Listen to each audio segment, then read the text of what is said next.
Right, so looking at side bends or lateral flexion. So we're going to look at the mermaids on the short box. So the first two mermaids, you have the same setup.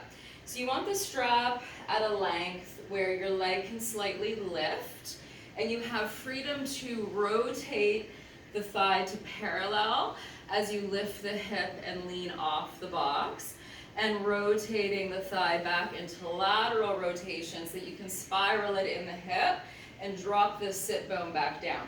So everyone's degree of rotation in the hip is going to make this exercise a slightly different challenge when it comes to getting back to your start position. And the strap length can either help or hinder this freedom of the leg movement, which is key in stabilizing and getting all of the movement happening.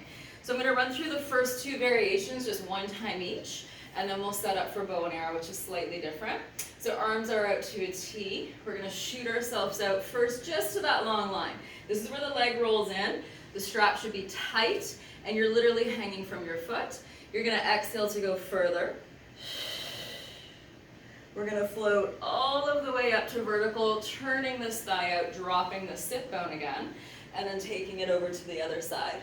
And ideally, if you have that coordination correct, you should come back sitting fairly square here. Okay, number two, a little fancier. We shoot ourselves out to the straight line, and then from here we rotate and flex, coming into this nice big hawk position. We switch the arms, lengthen out, find that straight line again. Here comes our rotation in that socket as we come all the way up and over to the other side, reach the arms back out to a T, regroup. For bow and arrow, we need to change the setup. So our bow and arrow is by far the hardest one on the box, and I would teach this first on the ladder barrel if you had a full studio and the choice to do so. So it's the same foot that's hooked.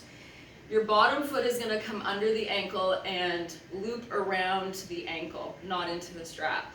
Then you want to feel like you have a sense of hang.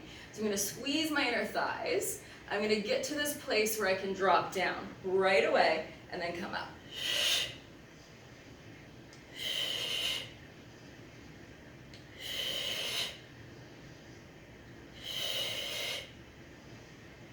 You can go deeper if you feel comfortable.